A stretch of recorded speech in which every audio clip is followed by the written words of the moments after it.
Generations of the Sullivan family had managed other people's money. My grandfather started our firm in 1962 with nothing but a desk, a telephone, and an unshakable belief in ethical investment practices.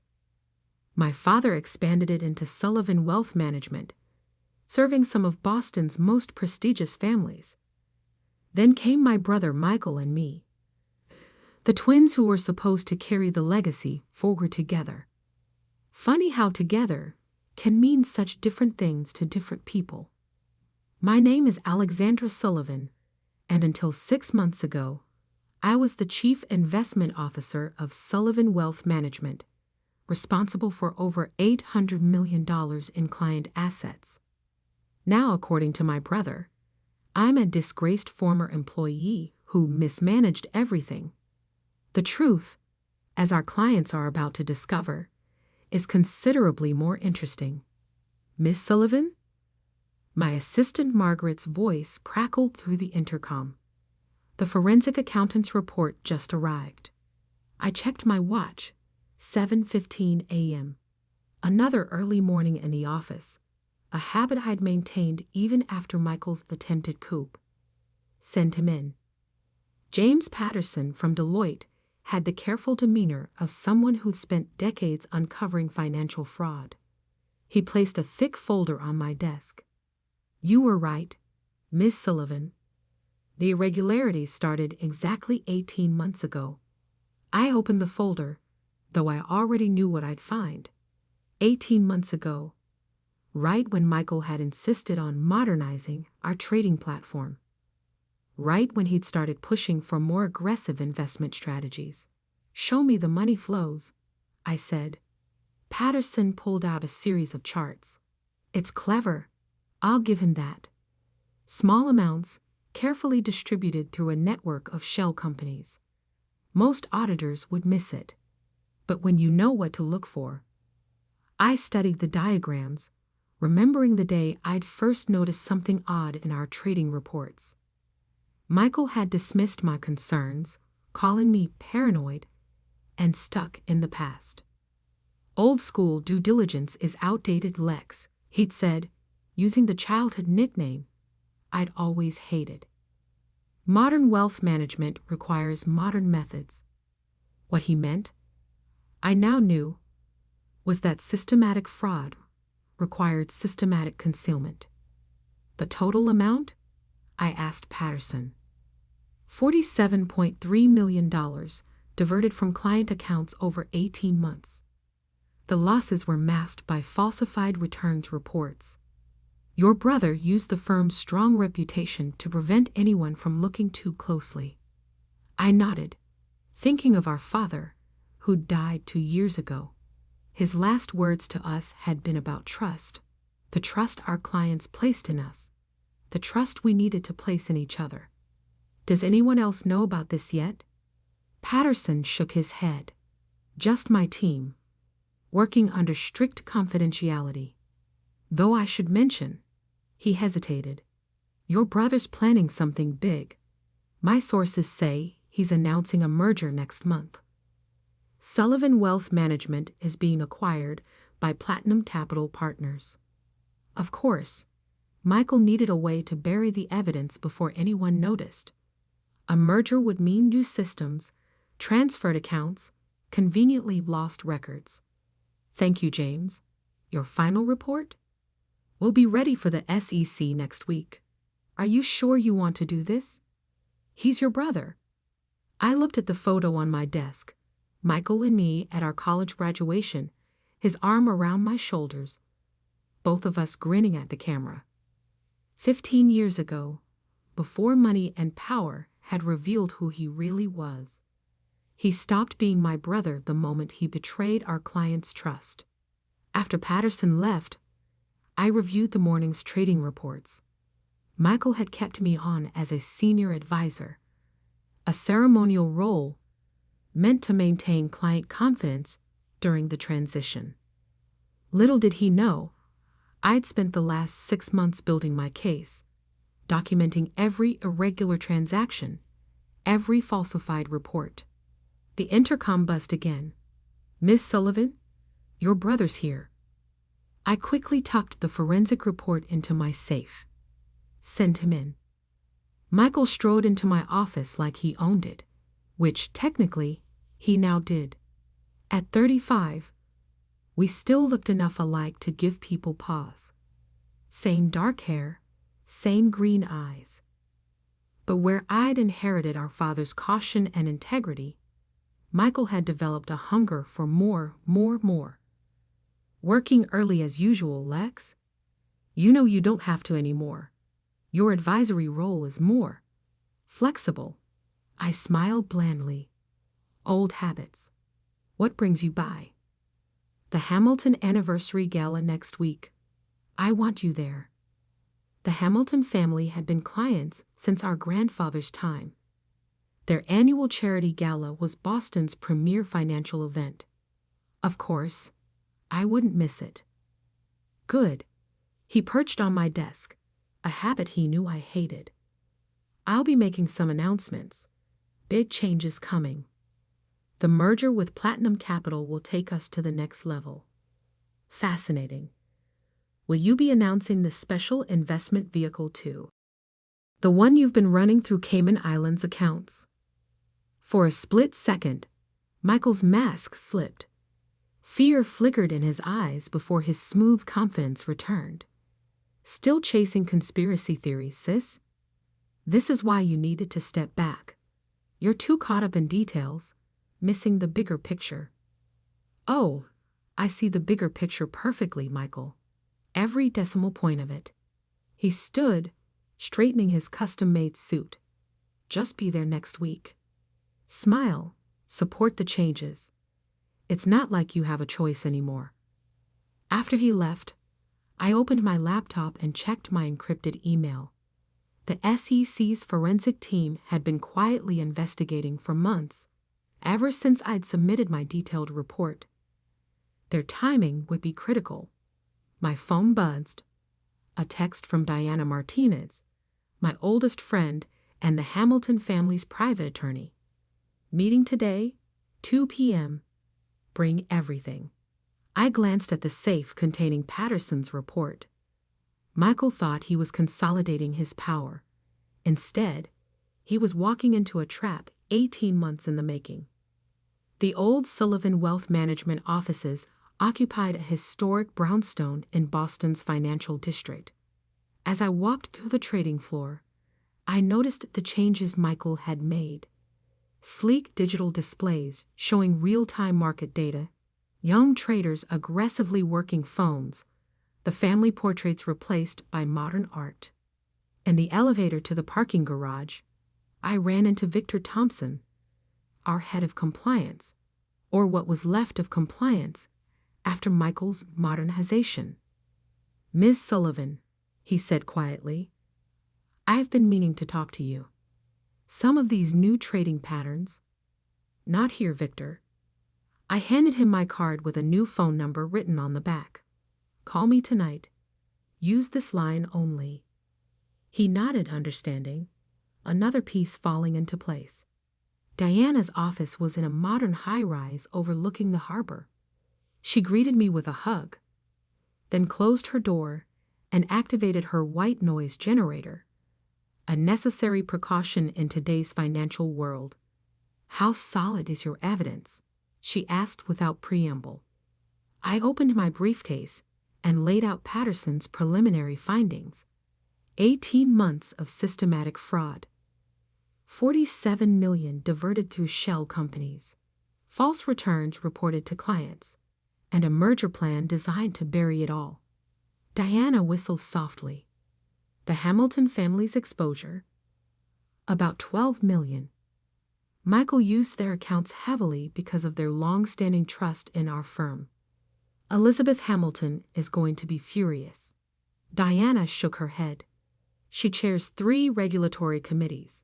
If Michael knew, he doesn't. He thinks old money is quiet money.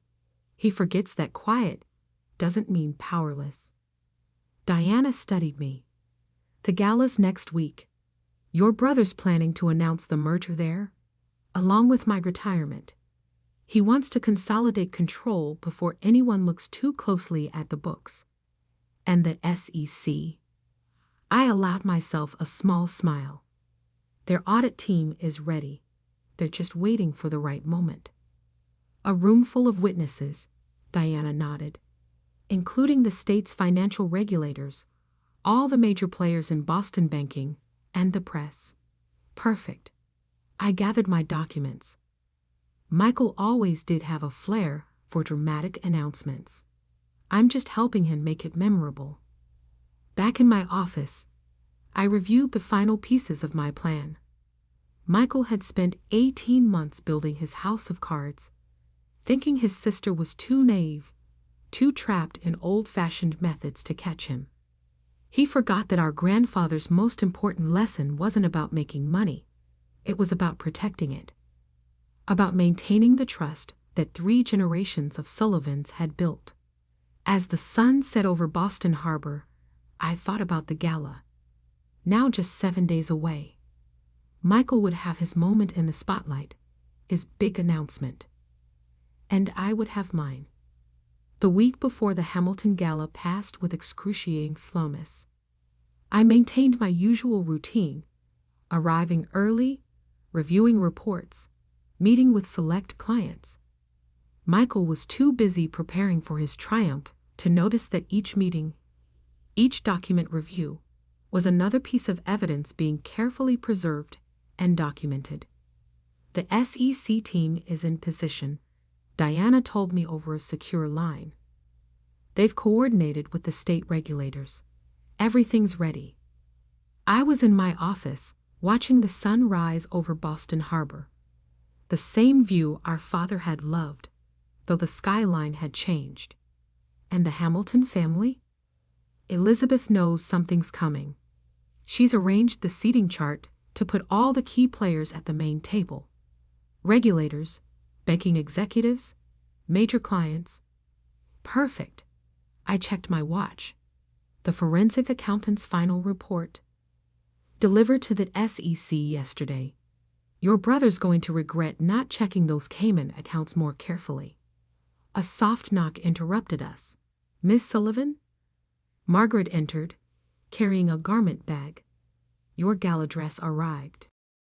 I smiled, remembering another lesson from our father. In finance, appearance matters. Thanks, Margaret. Is everything else prepared? She nodded, understanding the real question.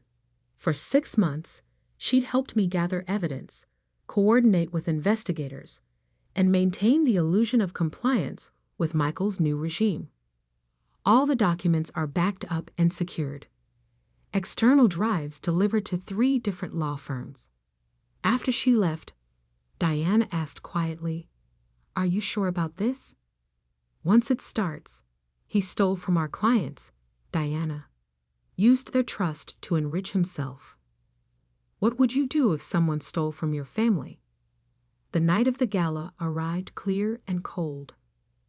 The Hamilton estate, a sprawling mansion overlooking the Atlantic, glowed with warmth and old money confidence. Rolls-Royces and Mercedes deposited Boston's financial elite at the entrance. I arrived early, wearing a classic black evening gown that had been my mother's favorite. Michael was already there, commanding attention in the center of the grand ballroom. "Ah, there's my sister," he called out too loudly. "The last of the old guard, aren't you, Lex? But change is good, isn't it? Progress is inevitable." I smiled, accepting a champagne flute from a passing waiter. "Indeed it is, brother." Elizabeth Hamilton approached, elegant in her 70s. Her family had trusted the Sullivans with their wealth for 3 generations. "Alexander dear, so glad you could make it. Though I hear rumors this might be your last gala with the firm." "Changes are coming," Michael interrupted smoothly. "Big announcements tonight. The future of wealth management is evolving." Elizabeth's eyes met mine briefly. She knew. The Hamilton family hadn't maintained their fortune for 2 centuries by being naive about money. The ballroom filled quickly. I recognized faces from regulatory agencies, banking executives, journalists from the financial press. At exactly 8 o'clock, Michael took the stage, radiating confidence. Distinguished guests, valued clients, welcome to the 50th Annual Hamilton Investment Gala. Tonight is about more than celebration. It's about the future. I'm proud to announce that Sullivan Wealth Management is entering a new era. I moved quietly through the crowd, positioning myself near the main exit. Diana stood ready with her laptop, connected to the ballroom's presentation system.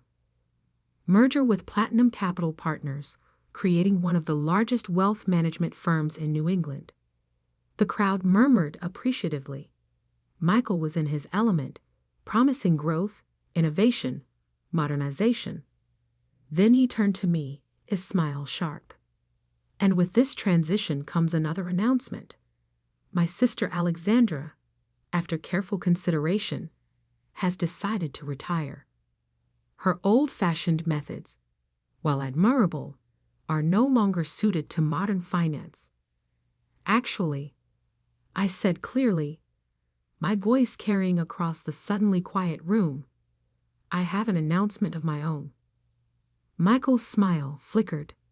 Lex, this isn't the time. Oh, but it is? I nodded to Diana, who connected her laptop to the display screens. Let's talk about modern finance, brother. Specifically, let's discuss the $47.3 million you've diverted from client accounts over the past 18 months. The screens filled with transaction records, bank transfers, shell company documentation. Michael's face went pale. These are false accusations. Ms. Sullivan, a grave voice interrupted. Harold Winters, head of the SEC's Boston office, stood up. Are these the records you submitted to our office? Yes, sir, along with the forensic accountant's report detailing exactly how my brother used our trading platform to mask unauthorized transfers through a network of Cayman Island accounts. The room erupted in chaos. Elizabeth Hamilton's voice cut through the noise. Michael Sullivan, are you saying you stole from my family? No, I was investing aggressively, pursuing higher returns. Through unlicensed offshore vehicles, another regulator stood, without disclosure or client authorization.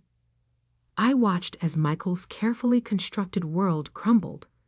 SEC agents moved to block the exits. Diana distributed copies of the forensic report to key regulators. The federal investigation has been ongoing for months, I announced to the stunned crowd. Every transaction documented, every shell company traced. The evidence has been preserved, despite recent attempts to modernize our record-keeping system. Michael lunged for me, his composure shattered. You planned this. You betrayed your own brother. Security officers grabbed him before he reached me. I stepped closer, keeping my voice low. No, Michael. You betrayed our family's legacy. You betrayed our client's trust. I just exposed it. The next few hours were a blur of statements, documents, and arrests. Michael was led out in handcuffs, still protesting that he'd done nothing wrong. The merger announcement became a very different kind of press story.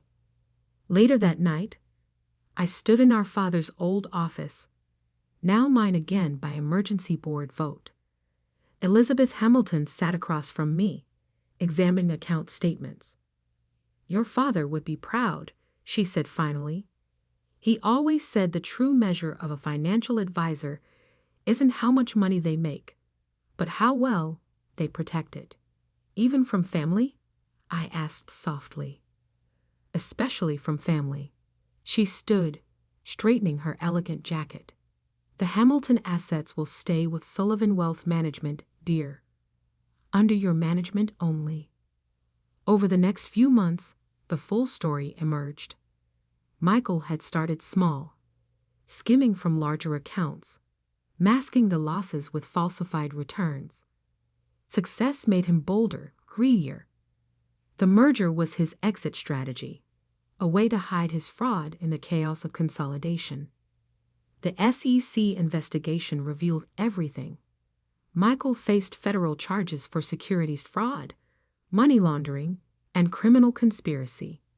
Most of the stolen funds were recovered from his offshore accounts. I rebuilt Sullivan Wealth Management on our grandfather's original principles: trust, transparency, and genuine client service.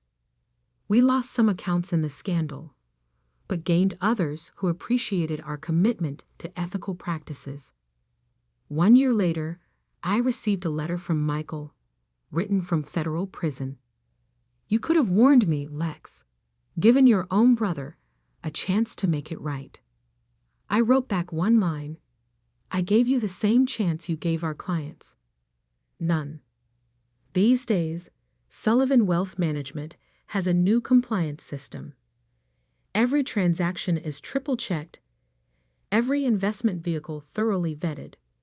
The Hamilton family still holds their annual gala, though it's a bit more subdued now. My father's portrait hangs in my office, next to our grandfather's original license. Sometimes, late at night, I look at them and remember what this business is really about. Not just managing money, but managing trust. As for Michael, he's serving 15 years in federal prison. Plenty of time to think about the true cost of betraying trust. The merger he planned never happened, but a different kind of change did. A return to the principles that built our firm. Last week, a young analyst noticed some unusual trading patterns in a client's account. Instead of dismissing her concerns, I spent 3 hours reviewing the transactions with her. They turned out to be legitimate, but I gave her a bonus anyway. For being diligent, I told her, in this business, trust is everything, and trust requires vigilance. She asked me later if it was hard, exposing my own brother's crimes. I thought about Michael's face at the gala, about our father's last words about trust, about 3 generations of Sullivan integrity. The hardest decisions, I said, are often the clearest ones. Now, when clients visit our offices, they still see the Sullivan name on the door. But underneath, there's a new phrase carved in small, elegant letters: trust, earned and protected since 1962. Because in the end, that's what this story is really about. Not just money, not just family, but the fundamental trust that makes the financial world work. Michael forgot that. I never will. 3 generations of the Sullivan family had managed other people's money. My grandfather started our firm in 1962 with nothing but a desk, a telephone, and an unshakable belief in ethical investment practices. My father expanded it into Sullivan Wealth Management, serving some of Boston's most prestigious families. Then came my brother Michael and me, the twins who were supposed to carry the legacy forward together. Funny how together can mean such different things to different people. My name is Alexandra Sullivan, and until 6 months ago, I was the Chief Investment Officer of Sullivan Wealth Management, responsible for over $800 million in client assets. Now, according to my brother, I'm a disgraced former employee who mismanaged everything. The truth, as our clients are about to discover, is considerably more interesting. Miss Sullivan? My assistant Margaret's voice crackled through the intercom. The forensic accountant's report just arrived. I checked my watch, 7:15 a.m. Another early morning in the office, a habit I'd maintained even after Michael's attempted coup. Send him in. James Patterson from Deloitte had the careful demeanor of someone who'd spent decades uncovering financial fraud. He placed a thick folder on my desk. "You were right, Miss Sullivan. The irregularities started exactly 18 months ago." I opened the folder, though I already knew what I'd find. 18 months ago, right when Michael had insisted on modernizing our trading platform, right when he'd started pushing for more aggressive investment strategies. Show me the money flows.